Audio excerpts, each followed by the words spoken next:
Assalamualaikum warahmatullahi wabarakatuh. Perkenalkan, nama saya Devi Permatasari dengan NIM 210222206 dari Reguler A kelas 6. Baik, di video kali ini saya akan memaparkan tentang materi perkembangan peran teknologi informasi dan komunikasi atau ICT dalam sektor publik. ICT membantu meningkatkan transparansi dan akuntabilitas dalam sektor publik. Adapun teknologi informasi dan komunikasi atau ICT dapat membantu meningkatkan transparansi dan akuntabilitas dalam sektor publik melalui beberapa cara. Yang pertama, penggunaan media sosial dan e-government, di mana ICT memungkinkan pemerintah untuk berinteraksi langsung dengan masyarakat melalui media sosial dan platform e-government. Yang kedua, penggunaan data dan informasi, di mana ICT memungkinkan pemerintah untuk mengumpulkan, mengelola, dan menggunakan data informasi secara efisien. Yang ketiga, penggunaan teknologi untuk monitoring dan evaluasi, di mana ICT dapat digunakan untuk memantau dan mengevaluasi kinerja. Yang keempat, penggunaan teknologi untuk pengawasan dan pengendalian, di mana ICT dapat digunakan untuk memfasilitasi pengawasan dan pengendalian publik, misalnya penggunaan teknologi seperti sistem informasi manajemen proyek, dan dapat membantu memantau penggunaan dana dan sumber daya. Kemudian, penggunaan ICT dalam meningkatkan efisiensi dan efektivitas layanan publik, di mana perkembangan teknologi informasi dan komunikasi atau ICT telah memainkan peran penting dalam meningkatkan efisiensi dan efektivitas layanan publik. Adapun beberapa cara di mana ICT telah berkontribusi, di antaranya yang pertama, peningkatan akses informasi, di mana dengan adanya internet dan media sosial, masyarakat dapat mengakses informasi dengan lebih mudah dan cepat. Yang kedua, peningkatan efisiensi operasional, di mana ICT memungkinkan otomatisasi proses bisnis dan administrasi sehingga mengurangi kesalahan manusia dan meningkatkan efisiensi operasional.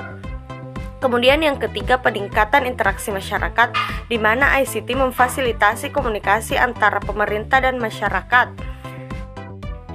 Yang keempat, peningkatan transparansi dan akuntabilitas, di mana dengan adanya ICT pemerintah dapat mempublikasikan data dan informasi terkait dengan pengelolaan keuangan dan layanan publik. Yang kelima, peningkatan layanan digital, di mana ICT memungkinkan pemerintah untuk menyediakan layanan publik secara digital seperti layanan pendaftaran online, pembayaran pajak, dan layanan kesehatan online. Kemudian yang keenam, peningkatan kualitas layanan.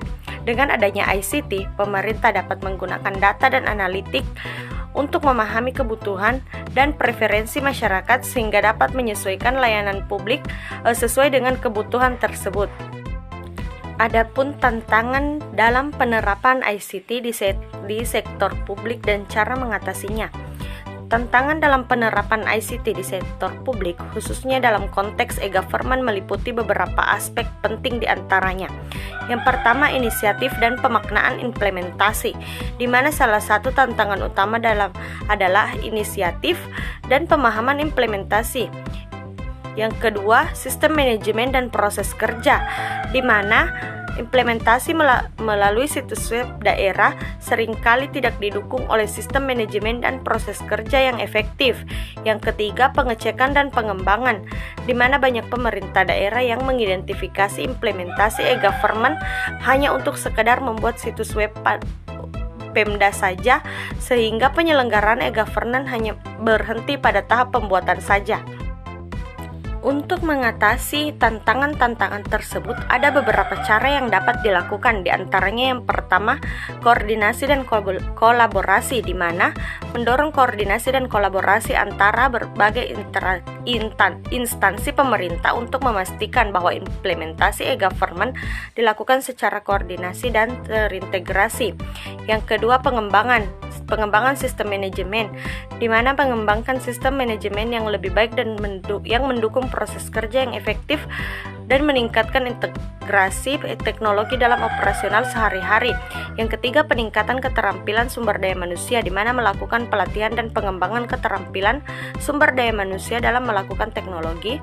Yang keempat, pendekatan berkelanjutan, di mana mengadopsi pendekatan berkelanjutan dalam pengembangan dan pemeliharaan sistem e-government. Kemudian, jenis ICT yang paling efektif dalam meningkatkan efisiensi dan efektivitas pelayanan publik. Jenis ICT yang paling efektif dalam meningkatkan efisiensi dan efektivitas pelayanan publik itu meliputi yang pertama, teknologi digitalisasi. Digitalisasi memungkinkan pengubahan proses layanan publik menjadi lebih cepat dan efisien. Yang kedua, sistem informasi manajemen atau biasa disingkat dengan SIM.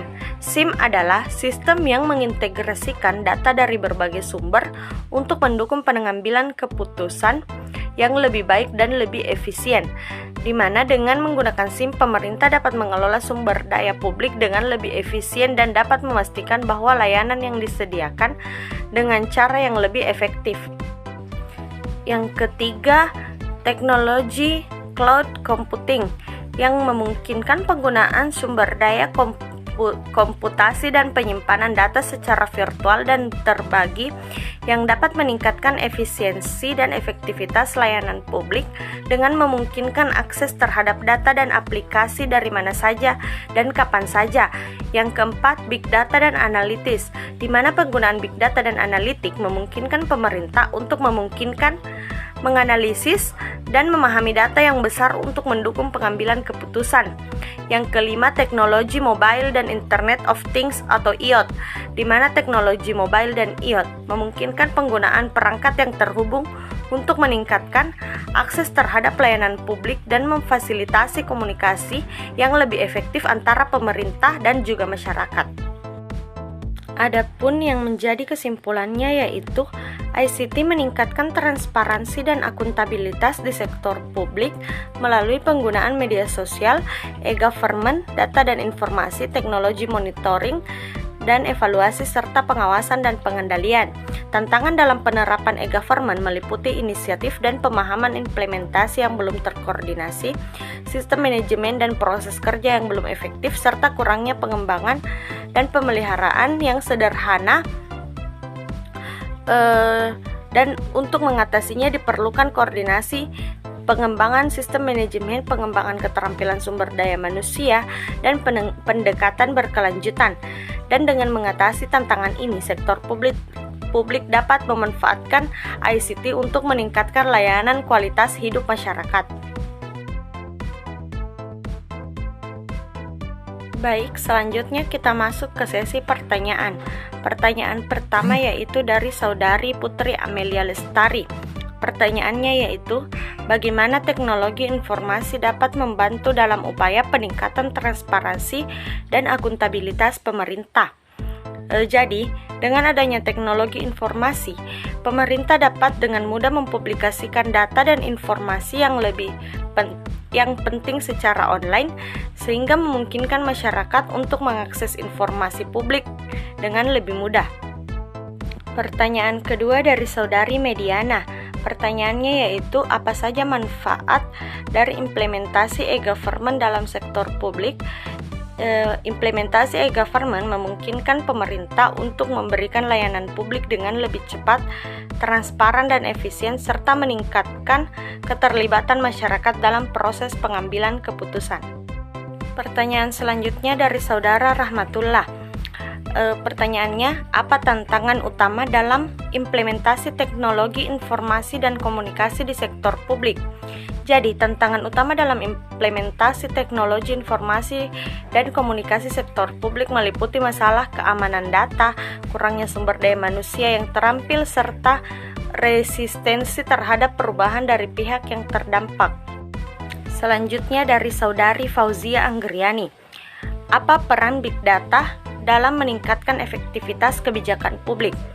Big Data dapat digunakan oleh pemerintah untuk menganalisis tren dan pola dalam kebijakan publik, memprediksi dalam kebijakan yang diambil, dan memberikan informasi yang lebih akurat dalam pengambilan keputusan. pertanyaan terakhir dari saudari Nur Fadilah. Bagaimana pemanfaatan teknologi informasi dapat menguatkan partisipasi masyarakat dalam proses pengambilan keputusan publik? Jadi, dengan adanya platform digital dan media sosial, masyarakat dapat lebih mudah memberikan masukan, menyampaikan aspirasi, dan berpartisipasi dalam proses pembuatan kebijakan publik. Baik, itulah pemaparan materi dari saya. Saya ucapkan terima kasih dan Assalamualaikum warahmatullahi wabarakatuh.